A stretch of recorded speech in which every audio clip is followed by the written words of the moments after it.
Good morning, good afternoon, or good evening, and thank you so much for joining this session, Shoring Up Stability, where we're going to be exploring the implications of climate change on peace and security in the Lake Chad region, as well as exploring the risks which climate change poses to this already fragile region.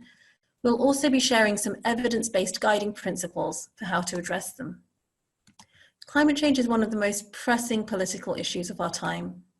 The unprecedented nature and scale of climate change impacts on people, economies, and ecosystems worldwide are becoming clearer as the science advances.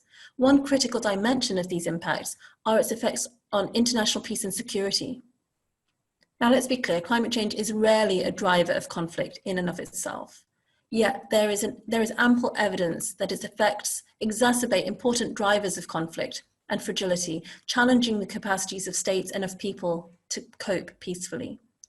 These are not only future risks. As we'll see with Lake Chad, they're already visible today and they're projected to increase.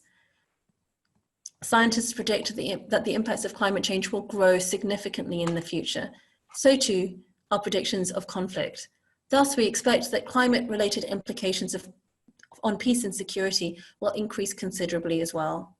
But there's a problem here. Whilst we're beginning to acknowledge the linked nature of climate change and security risks at the conceptual level, our abilities to develop risk-informed strategies and responses are not keeping step. The bottom line is we're not yet doing enough to understand these risks in order to be able to address them effectively.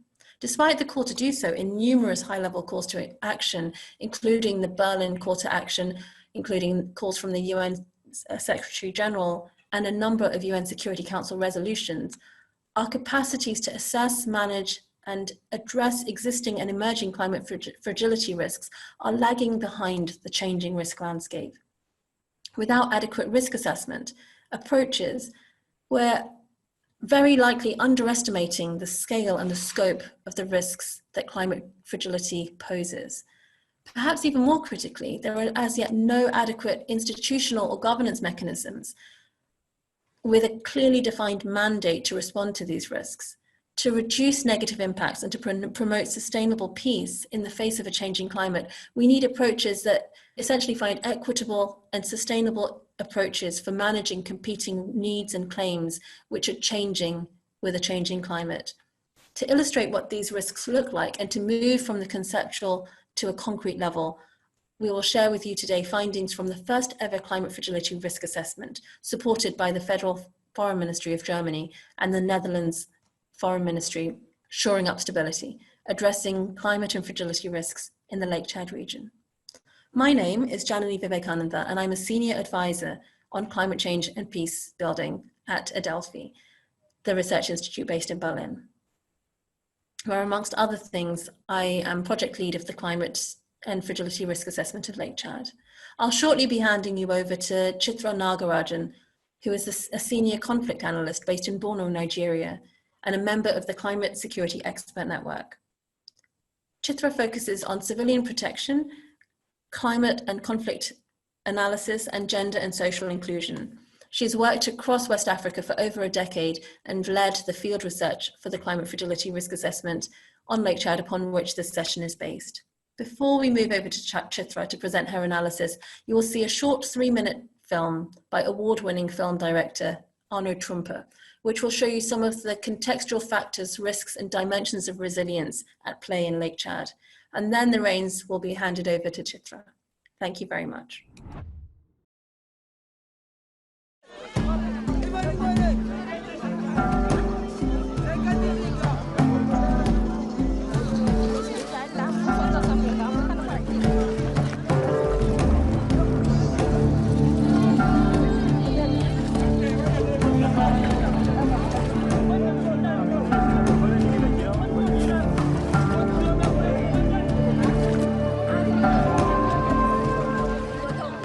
The people of Lake Chad are caught in a conflict trap. Violent conflict between state security forces and armed opposition groups have blighted the lives of local communities and forced 2.5 million people from their homes. Climate change is compounding these challenges.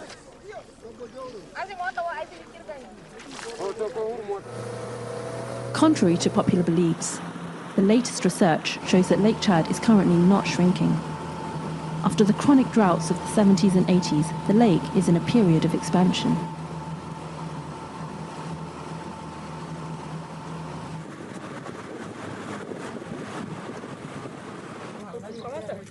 But even though the lake is not shrinking, climate change is a serious problem for the region. The population is highly affected by seasonal and interannual rainfall variability. People don't know when the rains will come, how much rain will come, or where the water of the lake will be available. The uncertainty and the interaction of climate and conflict undermine people's day-to-day lives and their jobs, reducing their ability to adapt to climate change. Where once they might have moved to a different location to farm or graze their animals when the rains failed, military restrictions mean that these options may no longer be available to them. This is decreasing their ability to cope with both climate change and the conflict around them.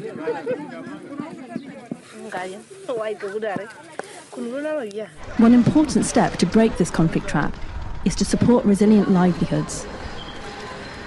For the young, growing population living around the lake, where unemployment and underemployment are endemic, the lack of jobs and money is a major strain on resilience, and indeed one of the reasons cited for people choosing to join armed opposition groups, such as Boko Haram. Resilient jobs can be achieved, for example, through new climate-resilient farming approaches to diversify rural income. Climate and conflict-sensitive livelihoods can provide young men and women with employment opportunities in the face of a changing climate. With over 10.7 million people in urgent humanitarian need, Lake Chad's conflict trap can seem insurmountable. But the lake has always been a source of resilience, and it can be again. But even if the terrorist threat is surmounted, the climate is still changing.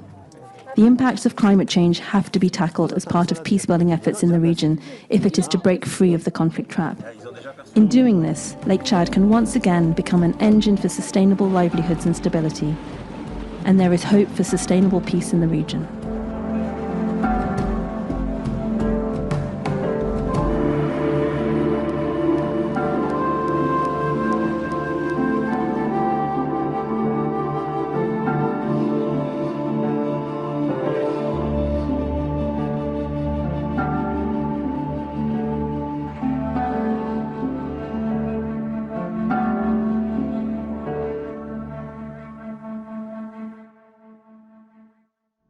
Thank you very much for inviting me to speak with you all here today.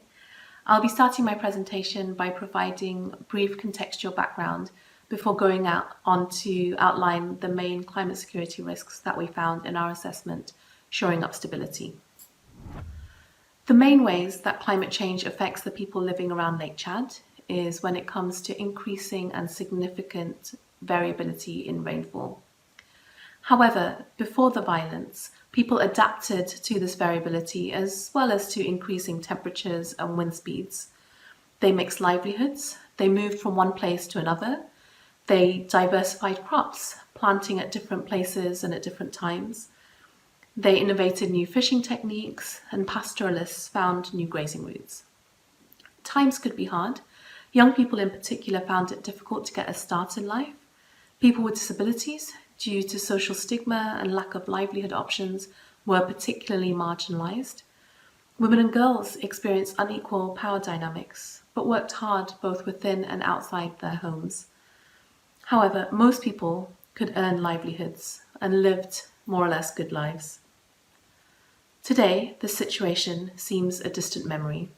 For children, it's a reality they've never known. Last year marked 10 years of violence in the region, which has led to widespread death, destruction of property and livelihoods, disability, displacement, and gender-based violence. What does all of this mean for the interaction between climate change and conflict? This was the question our climate security assessment sought to answer. It's based on climate data and almost 250 interviews, mostly one-on-one, with people across all 4 countries: Cameroon, Chad, Niger, and Nigeria. And this slide shows our study locations. Our sampling aimed for as diverse a selection of respondents as possible, with people of different ethno-linguistic and religious backgrounds and livelihoods, a mix of women and men across age categories, some people with disabilities, and those of particularly excluded groups. We found 4 interlinked climate security risks. Number 1, livelihoods and resilience undermined. Number 2, increasing competition and conflict over natural resources. Number 3, livelihood insecurity being one of the many drivers of recruitment into armed groups. And finally, overly and heavy-handed militarized response. We also found that the interaction of climate change and conflict impacts the already most marginalized disproportionately due to unequal power dynamics, reduced social capital and networks, and stigma and discrimination, all of which it exacerbates. These groups include women, people with disabilities, and those from marginalized ethno-linguistic groups. Moving on to describing the climate security risks in detail. Firstly, resilience. We spoke with traders, farmers, pastoralists, and fishing communities. Violence has led to widespread displacement within and outside national borders and caused increased population density in areas that are relatively safe.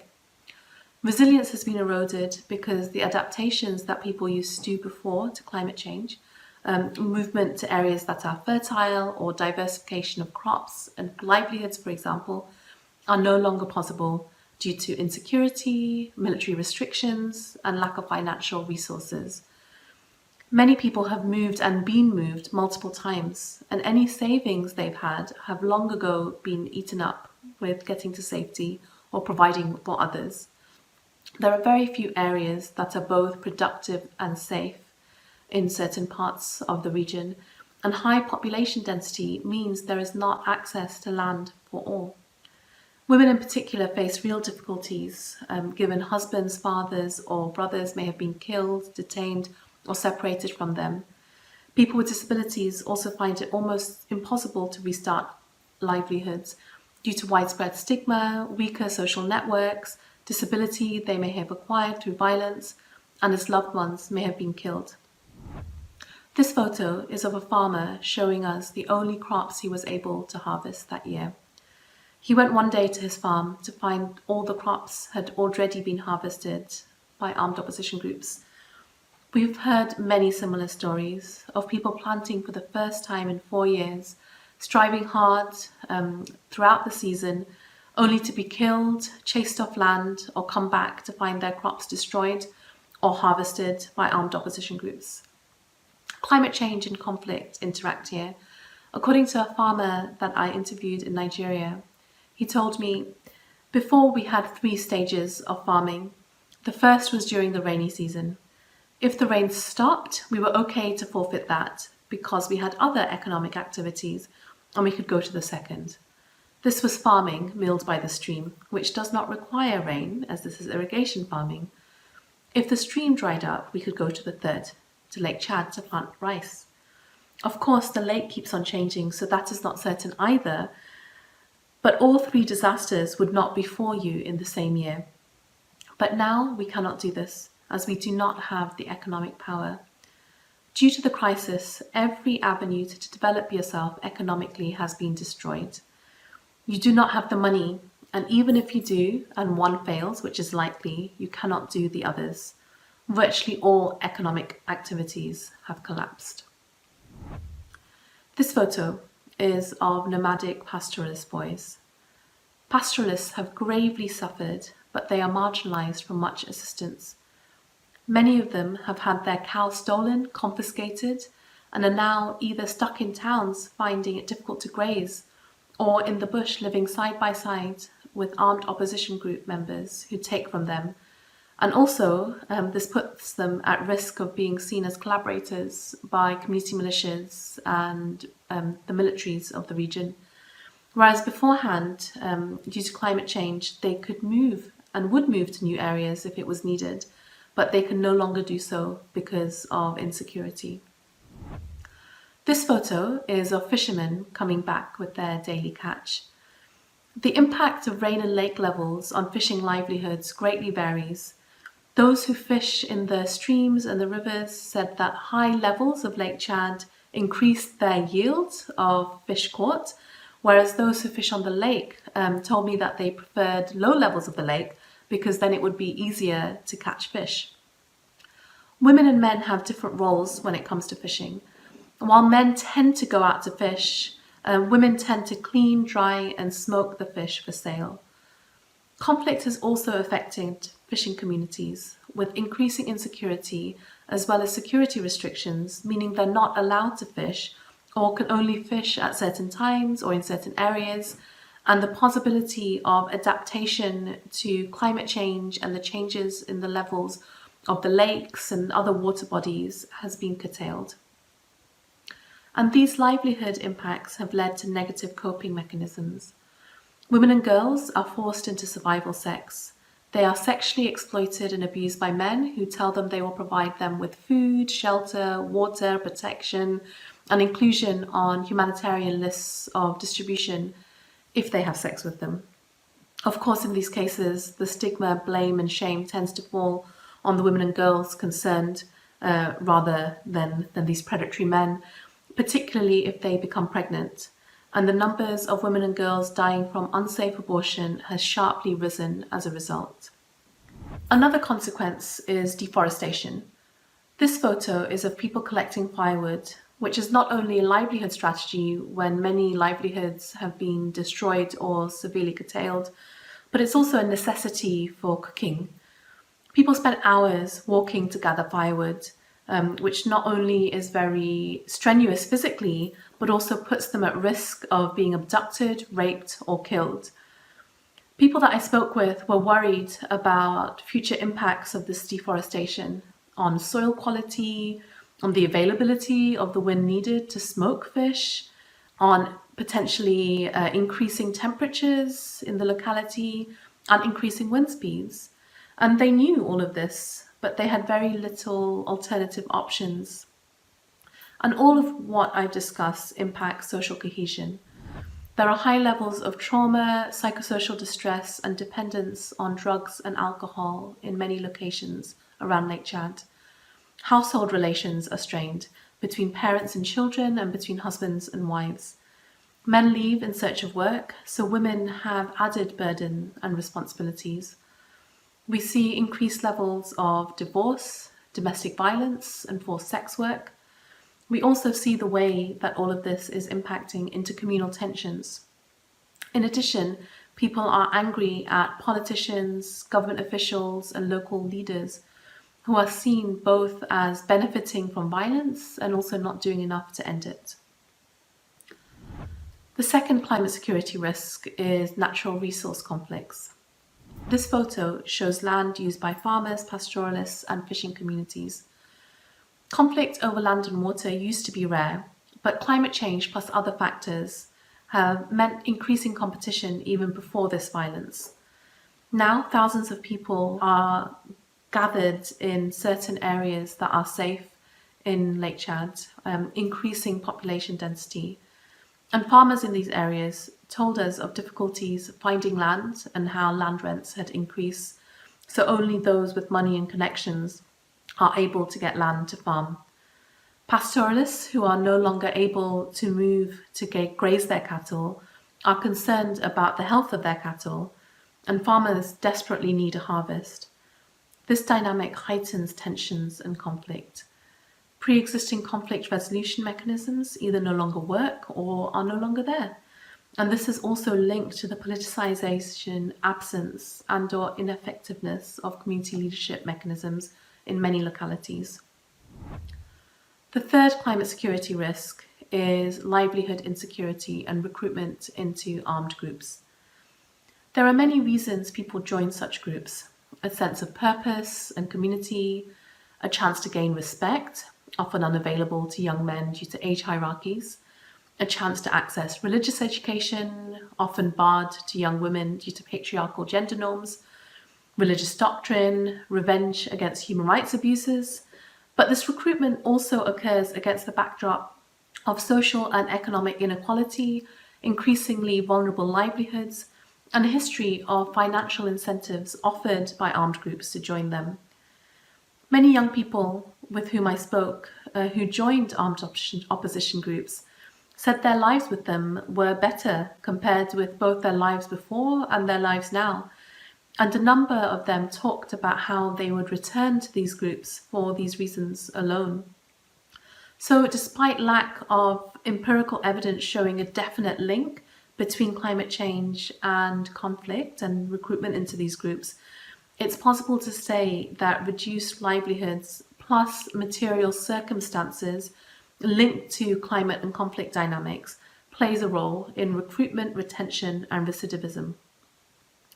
Fourthly, an overly militarized response. Militaries are so focused on defeating the enemy, which translates as winning territory and land, that they are missing the crucial importance of winning hearts and minds, providing enabling environments and facilitating, not curtailing, development and livelihoods. Movement restrictions, constraints on livelihoods, sexual and gender-based violence, and other human rights violations make lives very difficult. For example, in Niger, people pursued livelihoods on Lake Chad's shores, sending money back to their families who had stayed behind in their villages. However, given these areas around Lake Chad had a high presence of armed opposition group members, the state, through its military, forced civilians to leave this area so they could sanitize this area. As a result, people have returned to villages where land was not productive even 30 years ago, and that's why they left. This land is infertile for both grazing and farming. Animals have weakened and died due to lack of pasture, and many people with whom I spoke really despaired at the potential for pursuing sustainable livelihoods and providing for their families. And I'd like to leave you here with some final thoughts.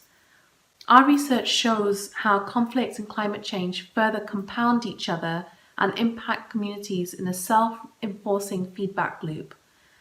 These climate security risks have much to do with weak and poor governance, corruption and inequality, both because these factors drive conflict in and of themselves, but also because there's a lack of a coherent policy response to climate change and its interactions with insecurity. Climate change should not absolve governments from responsibility, and we should strongly resist such narratives and not accept instrumentalization of climate change in this way. Decisions should be based on science, and by this I mean both climate data plus also analysis of conflict dynamics that includes talking with people who've been affected by violence. We really need to conduct and implement findings of integrated assessments that analyze both the current conflict and climate dynamics and also plot future trajectories. And finally, given climate variability, we need to program for the future, not the present, and prevent the root causes of future conflicts. We need to improve governance, tackle inequality, and ensure sustainable, dignified, and climate-proof livelihoods for all. Particularly key in all of this is to strengthen and make more inclusive decision-making, particularly around natural resource management. And as part of this, really ensure meaningful participation of women, people with disabilities, people from minority, ethnic and religious backgrounds, and other groups that are normally marginalized from these processes. Thank you very much for your attention. Thank you so much, Chitra, for that insightful analysis of the key pathways through which climate change affects peace and security in Lake Chad. It's clear that peace, like conflict, is multidimensional and multi-sectoral. The root causes of conflict, and indeed of peace building, are thus inexorably falling across a range of different sectors, including climate change. The first rule of addressing conflict is, of course, to start with the context. Climate change affects all contexts. In conflicts over land and water, it can make the availability of these resources more volatile. In conflicts fueled by unemployment or poverty, it can increase livelihood insecurity and compound poverty, for example, by decimating crop yields. In the face of unprecedented climate extremes, which are only predicted to increase, failure to take account of the implications of climate change on the dynamic contexts of any given conflict setting means a failure to fully grasp the root causes of the problems that need to be addressed. For example, in the Lake Chad Basin, analysis of the root causes of the crisis reveals that developmental issues such as political marginalization, inequality, and livelihood insecurity, combined with increased climate variability, in this case, specifically more irregular rainfall patterns, contribute to an ideal breeding ground for recruitment into armed opposition groups, violence, and fragility. So Lake Chad needs an integrated push on many fronts to halt the negative spiral and to put the region back on a more positive footing. Once on a more positive track, Lake Chad could be a major asset to the region in terms of peace and stability. Conventional approaches to stabilization, though, have limitations when tackling resource conflicts if they don't take account of climate change. And upon our analysis, very few actually do. Very few stabilization efforts actually do take account of climate in their analysis and their responses.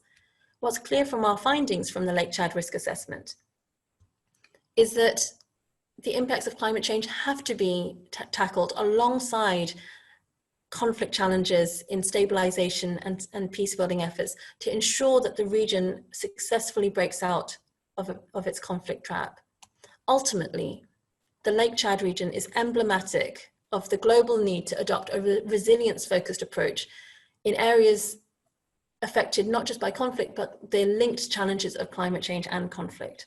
As well as afflicting the lives of the inhabitants around the lake, the impacts of this complex crisis are also felt further afield. And I hope that some of you find that some of the learnings from this assessment are relevant and applicable to other contexts that perhaps you also work on.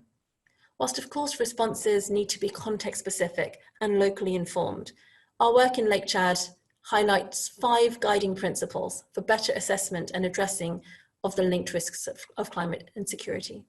The first guiding principle is around meaningful participation of civil society, in particular of women, young people, people with disabilities, and those from other marginalized groups in the planning and the implementation of responses.